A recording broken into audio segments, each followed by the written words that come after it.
Hello. How was that? Top 50 albums of the 1990s. I picked the 90s because they're pretty goated. And the more I think about it, the more of my favorite albums I find end up being from the 90s. So, all these albums are pretty familiar to me. I feel pretty confident in my list. I think these are 50 all-time classic records from the 90s. And many albums are missing, you know what I mean? Most other decades I could fill out a top 50 and I wouldn't feel any like holes. But with the 90s, everything is super compact. There's just, I don't know. There's albums, like maybe 10 or 15 albums I think I could have got on here.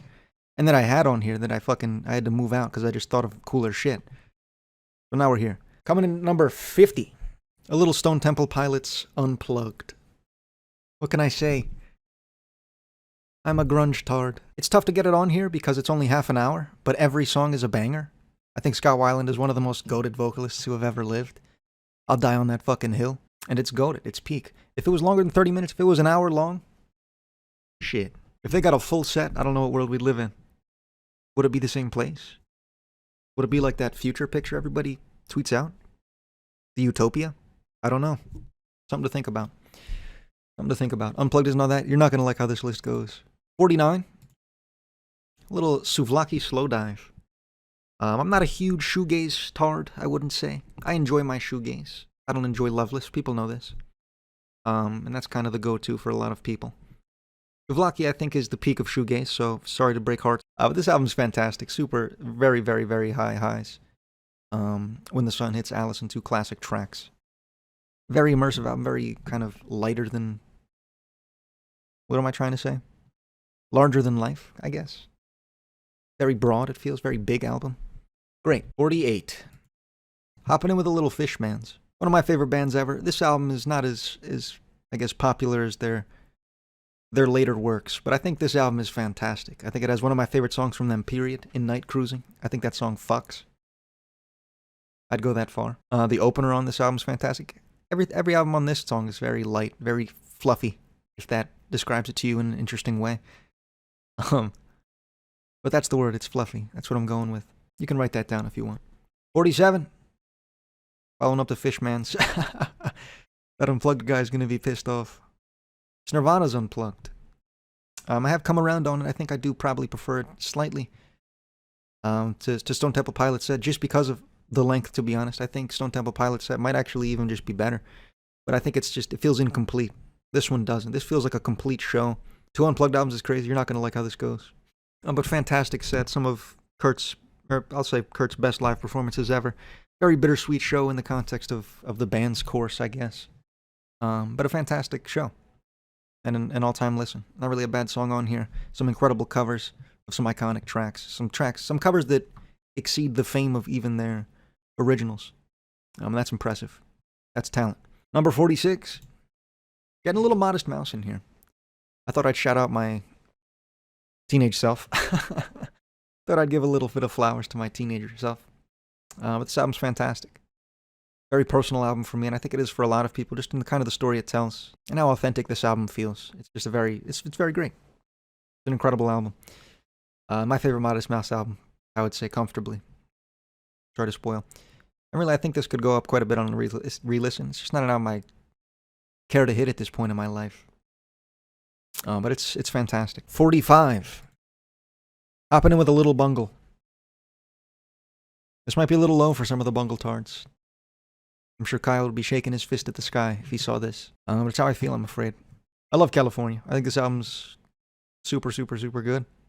8 out of 10, says the Rage Against the Machine guy. 45, yeah, is too low. I understand that. But this album's great. I think Retro Vertigo is a beautiful song within their catalog, and it's very strange within their catalog, as it's really the only song of its kind, I think. This album is really the only album of its kind. I think this is one of the most unique albums I've ever heard. And really, you'll never hear anything else like it. I think it's got its own sound, and it's crazy. Forgot it was 90s? So did I, dude. I had to go back in and drag it in. 44. Little Deftones. Don't goon. Little Deftones. Around the Fur. What can I say about Around the Fur that people don't know? Incredible album. One of the greatest songs I've ever heard in Be Quiet and Drive. Incredible opener in My Own Summer. A couple tracks I don't love off here, but the energy of this album is kind of hard to describe. I didn't even know there were feet in this album cover. I've never seen those in my entire life. until right now. You think those were always there? You know how they changed Captain Crunch to Cap'n Crunch? You know what I'm saying? Have you guys woken up yet? Great album. 43. Hopping in with a little Black Star. If you're familiar with my game, you're familiar with my love for Mos Def. One of my favorite rappers ever. I think he's just got such an incredible flow. Dude, I just noticed the feat. That's what I'm saying. A boom bap classic for sure. Incredible album. I think Talib Kweli is a little underrated. He just kind of had some. He's never really hit on a solo album, but as a feature, I think he does a great job. And some all-time classic hip hop tracks on here, and some elite production, I'd say, especially for its time. Peak shit, man. 43 makes sense to me. 42 is the Flaming Lips the Soft Bulletin. This is a very interesting album to me, and I think that there are no holes, but I'm bored sometimes when I listen to this album. And it's strange. There's some songs that just don't click, but some songs do, and they click absurdly hard. They click absurdly hard. Some of my favorite songs ever off this album. Race for the Prize, loosely a top like 20 song of all time, I would say. It's crazy to say. In my own life, I don't know if it's the 20th best written songs ever. Feeling Yourself Disintegrate, another song just as good. Just as a lead. Really, like when this album's good, it's some of the greatest shit ever. 41.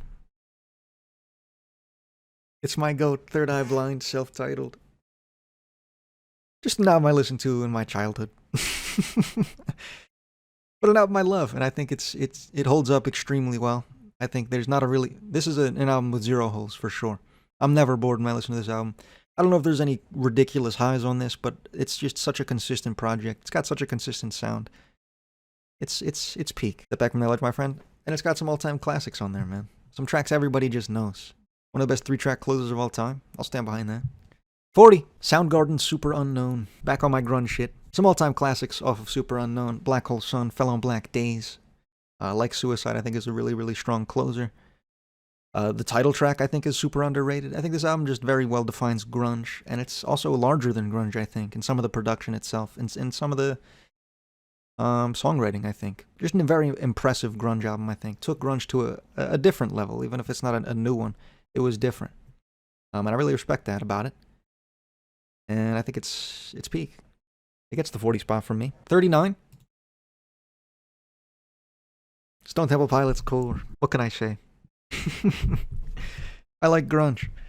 Core, I think, is peak. I'm getting all my grunge out of the way. Think about it like that. Should be higher. Oh, okay. I love Core a lot. I think it just better defines grunge to me. I think I just prefer Scott Weiland as a vocalist. I will say that. I don't think he's better.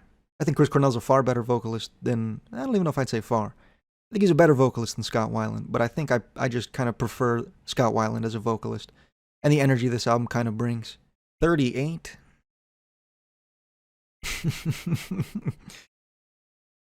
I know those breasts. That's Ween's Chocolate and Cheese. First Ween mention. Come on, guys. Look how far we made it before I mentioned Ween. But Ween Chocolate and Cheese. Some incredible highs. Yeah, some incredibly high highs on this album. Some low lows, I would say, as well, but some high highs. A little more inconsistent than I'd maybe love. But when this album is good, it's incredible. And I love Ween, man. I love Ween. They're my goats. What Dina was talking about is a goat song. I think I'd agree. I think that's a goat song. And I think the energy this album brings is very unique as well. I think it's still Ween in that brown era of their style, I guess, but more polished. And I think I prefer it.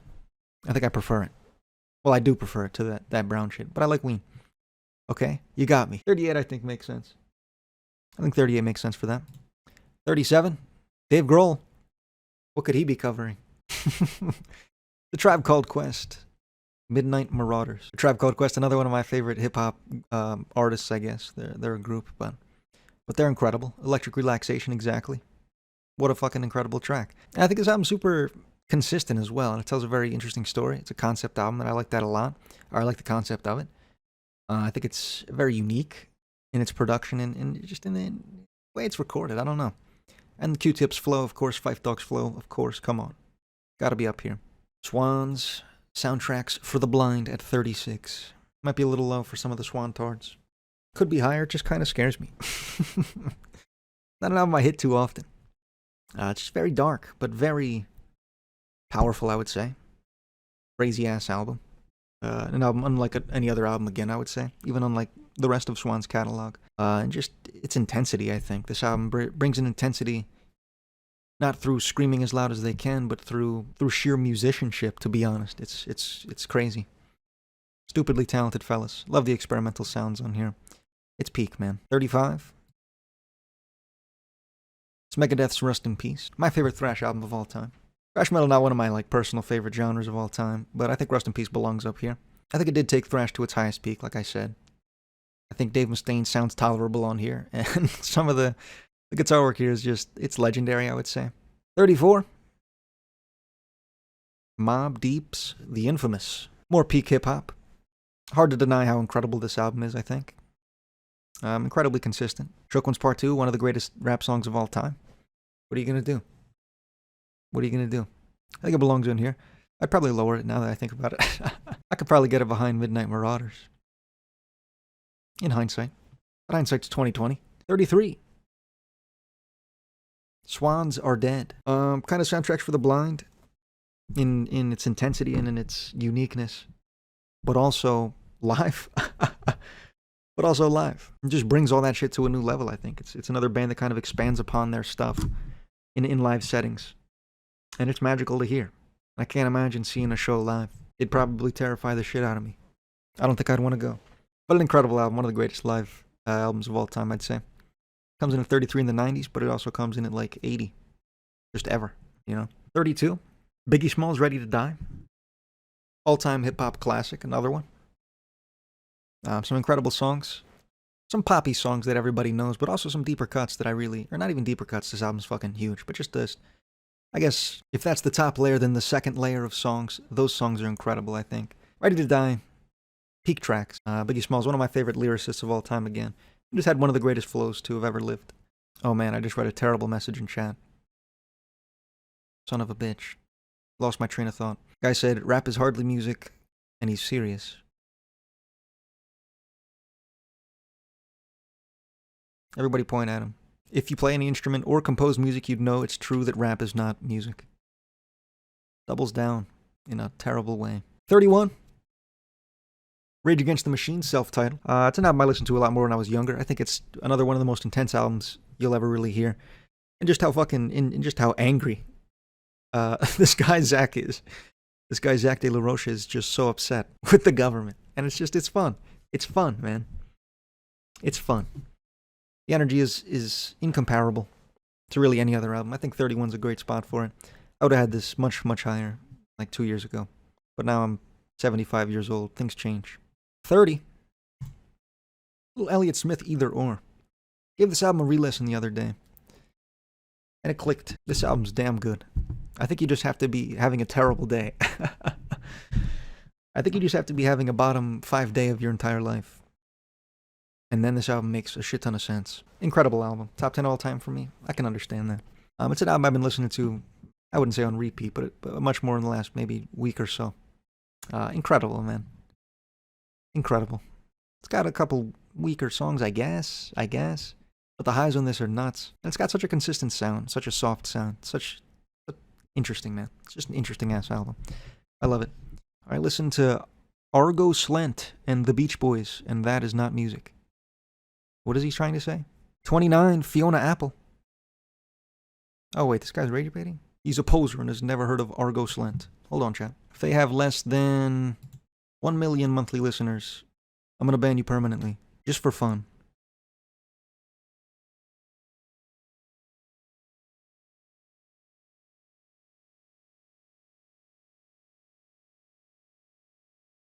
Are they not even on this website? Yeah, I'll just ban them. 29, Fiona Apple's Win the Pawn. Pretty peak. Pretty damn peak, man. Pretty damn peak. Just some classic piano rock, I think it is. Just beautiful piano work. Very passionate and raw vocals, I think. And very pretty vocals as well. And some incredible lyricism, I think, baked in there. Ridiculously long album title. That was weird. But a great album in its own right, I think. 29 makes sense to me. 28. Death. The Sound of Perseverance. Death's first appearance on the list.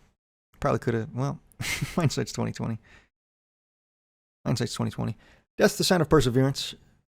Super, super good. Incredibly peak death metal, and I'm really not a huge on that genre. But I think Death takes that album or takes that genre, I guess, and almost perfects it in some of their records. And I think this one is one of those few. Incredibly high highs on this. I don't like the Painkiller cover. That's what I'm trying to say. The Painkiller cover is kind of mid. But everything else on this album is fantastic. I think it was a beautiful send-off to one of the greatest metal bands of all time. 27. Technique of Relief by Susumu Hirasawa. GOAT album, I would say. Another just incredibly unique album in its production. And this guy's voice is fucking magic, I would say. Just super beautiful album. It's the Berserk Guy. It is the Berserk Guy. I'm gonna make some food. Wait for me, please. All right, we'll wait here. 26. Back on the hip-hop train. That guy said it wasn't music. And then he tried to... And then he said some Agaslash or something. He said Aegislash. Is that what he said? 26, I'm going with Outkast, Aquemini. Outkast is peak. Andre 3000, top 5 rapper of all time, I'd say. In his songwriting. I think The Art of Storytelling is one of the greatest rap songs ever. I mean, it's got some of the popular tracks on here. It's the best Outkast record. I would agree with that. Peak shit. 26 makes sense to a guy like me. 25 is Nas Illmatic. Staying in the hip-hop direction, I guess. One of the greatest hip-hop albums of all time. I don't listen to it as much myself, but it's hard not to appreciate kind of the storytelling on here. And how profound it was for its time. I could see it higher for sure. 24. Going with a little of the Smashing Pumpkins. Melancholy and the Infinite Sadness. One of my favorite double albums ever, I'd say. I think it's pretty consistent for what it is. The highs on here are indescribably good. 1979. Bullet with Butterfly Wings.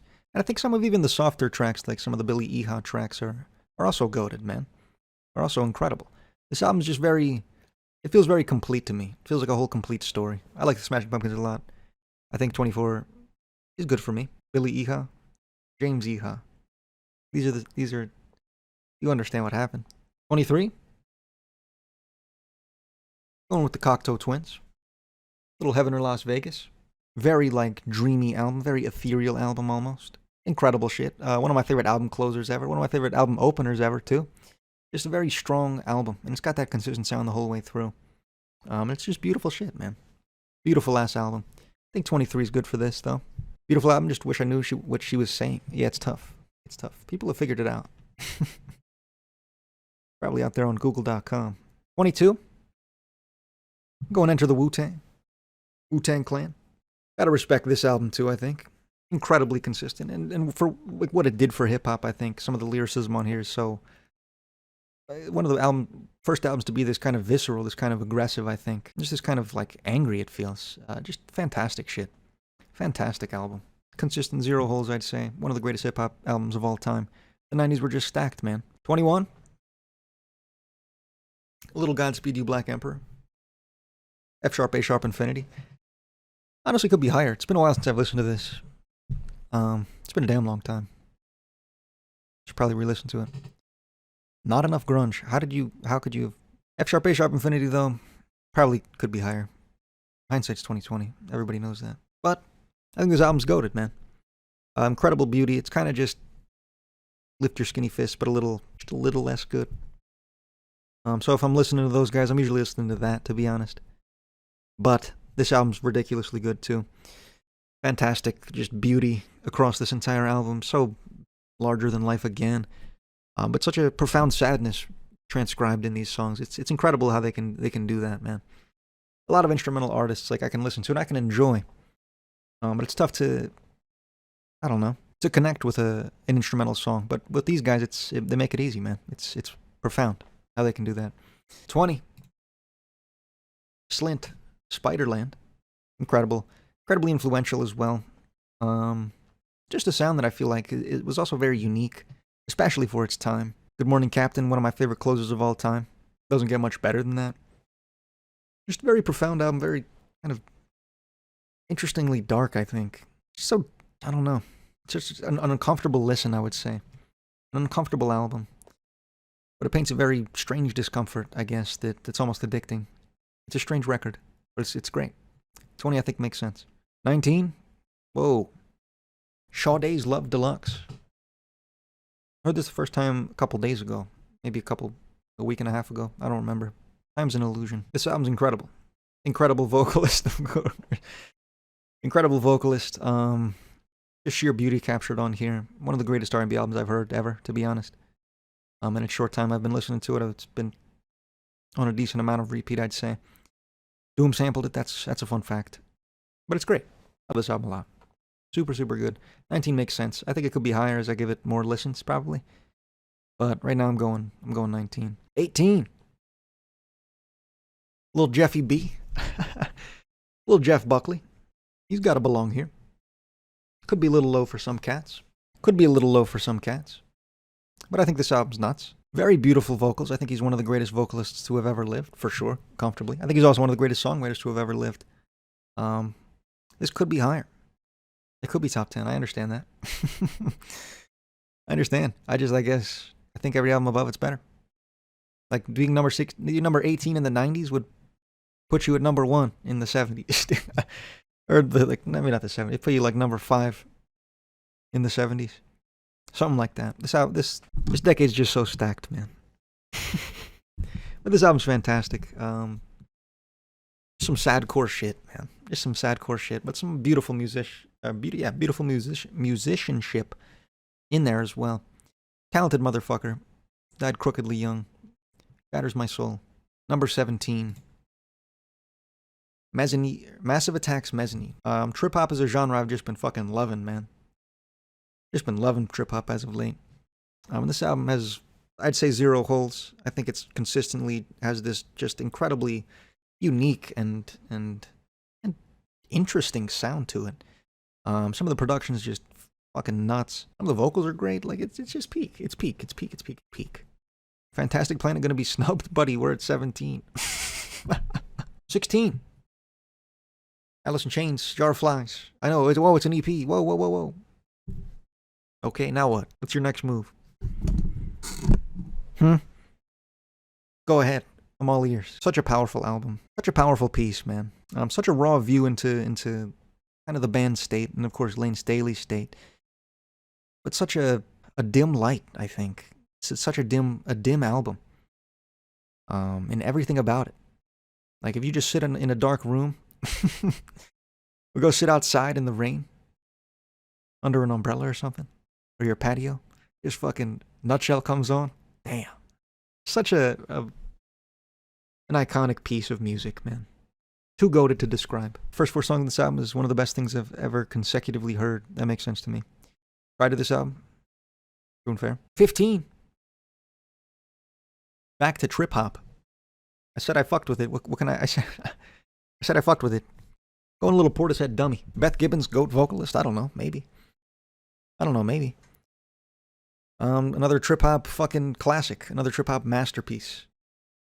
0 holes. Incredible top to bottom. Ludicrous highs. Interesting at all moments. Just always captivating. Just so good. So good. So good. 14. Black on Both Sides, Mos Def. I love Mos Def. We've been over this when we talked about Black Star. But I think his solo album's a little better. I think it tells a more interesting story, a more important story, perhaps. But it's also a very... I don't know. It's an album I can listen to it almost on any day. It's got the serious subject matter, but it's also got just this energy to it. It's peak, man. 10 out of 10 record. One of my favorite hip-hop albums of all time. Belongs at 19. Or 14, rather. Belongs at 14. I couldn't get grace over this. That's what I'm saying. 13. A Tribe Called Quest. The Low End Theory. We've kind of done this song and dance before again. But Q-Tip, one of my favorite lyricists ever. GOAT. Phife Dawg, one of my favorite lyricists ever. GOAT. Another one of the most consistent hip-hop albums I've ever heard. Super important record in the history of hip-hop, I'd say. Shaped a lot of shit, I think. One of the best things to come out of New York. If not the best. 12. Come on, you knew it was coming. Come on. You knew this shit was coming. It's Ween's the Mollusk. What can I say? What can I say? 10 out of 10 record. Just such joy. Just such whimsical joy encapsulated in an album. Such an interesting concept. Such an interesting sonic scope. There's no album that sounds like this. There's no album that even attempts to sound like this. It's its own piece of joy. It's its own piece of joy. SpongeBob wouldn't be here if this guy didn't do it first. True. Waving My Dick in the Wind, what a classic track. But I think 12 makes sense for the Mollusk. I could get it higher. This album is generic, bro. Be quiet. 13-year-old boy, give him 5. Give him 5. Give him 10, actually. Jesus Christ. Ooh. 11. Here you go, grunge guy. It's Alice in Chains' Dirt. My favorite grunge album of all time. I think it just encapsulates grunge the best of any album I've ever heard. I think the energy on this is ludicrous. I think some of the lyricism is so appropriate. Just an all-time classic record. Down in a Hole, beautiful. Rooster, beautiful. Wood, beautiful. Rain When I Die, like, come on. This is an all-time record. Number 10? Hold on. This guy in chat said, no, bro, you can't have 2 Alice in Chains albums this high. Does he know? Does he know? Number 10. It's Tool's Enema. Went back to my roots here. I love these guys, man. Come on. I'll get Tool up here. Enema, not my favorite Tool record, but my second favorite. And an album I think brings a very different experience than Lateralis. I think it's much rawer, much darker, for sure. Much heavier, I suppose. It's just a very incredible album, man. It's an incredible album. There's some interludes that suck balls, like major balls, like they actively kind of make the record worse. Like the Crying Baby one. And Negative Ions is pretty dog shit too. But outside of those kind of weird interlude moments, this album is heater into heater into heater into heater, to be honest. 46 and 2, Third Eye, Stinkfist, Eulogy, H. These are borderline 10 out of 10 tracks. Push It. Fuck, dude. Is there a hole? No. Outside the interludes, there's not a hole on this record. Every song is 9.5 plus, I'd say. But I'm sure I listened to first for Tool. Probably that one. Probably Enema. Downward Spiral coming up. Number 9. The Downward Spiral. What a story told, man. What a story told. And musically, it's probably not my underrated musically, even just in my own mind. But it's damn good. It's some damn good industrial like metal, and it's, I don't know how unique I'd call it, but it's, for its time it was unique. My favorite concept album of all time in terms of its story told, I suppose. But I think this album belongs up here for sure. Number 8. Back to the trip-hop scene. For the last time. I'll spoil that for the last time. Portishead's live in Roseland, New York City. Another one of the greatest live albums I've ever heard. I don't know what to tell you, man. It's too good. It's actually too good. It's every song you want to hear from these guys. Performed, kind of enhanced upon, kind of extended. Built upon, I suppose. And performed live.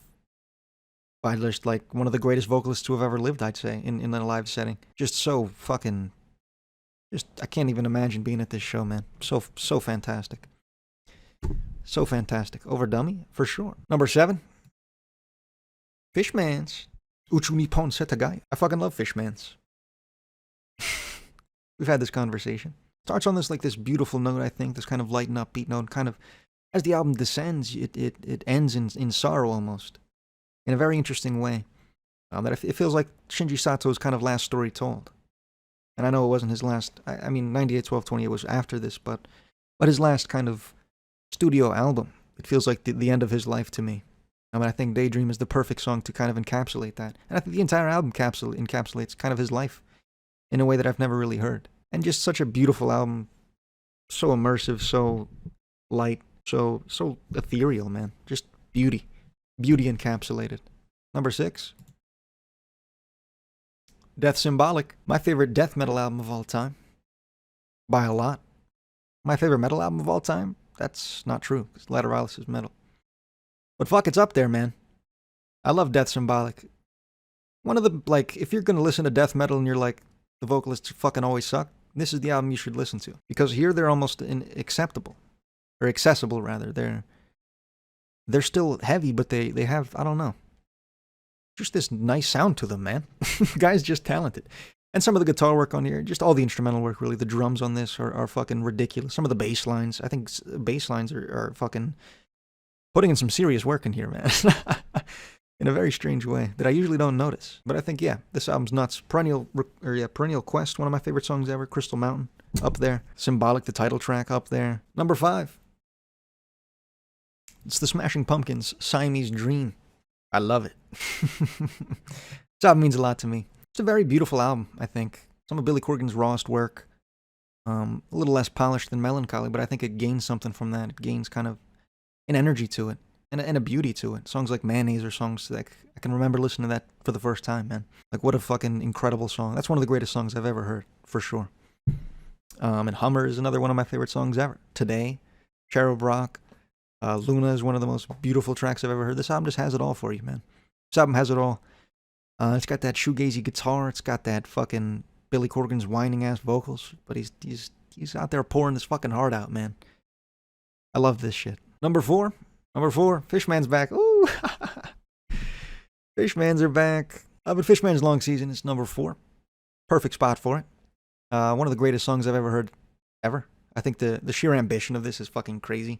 Hop in the studio and write a 36-minute long song with all these moving parts, and like everybody's got a fucking, there's a guitar solo and a drum solo and the blip blop blip. You know what I'm saying? Just beauty, man. Just beauty on this album. Some of the most incredibly unique and immersive music I've ever heard.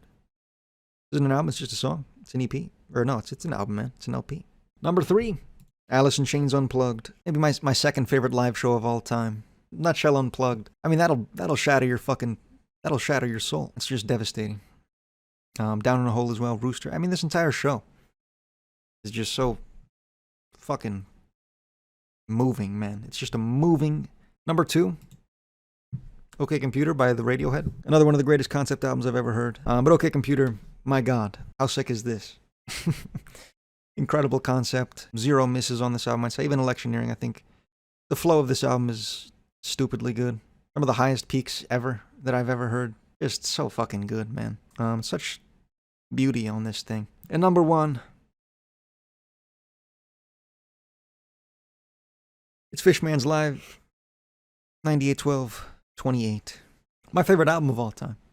So if you could pick Holy Predictability, just the dumbest guy in every chat.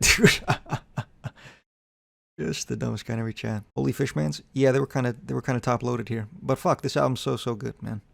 The greatest live show I've ever heard.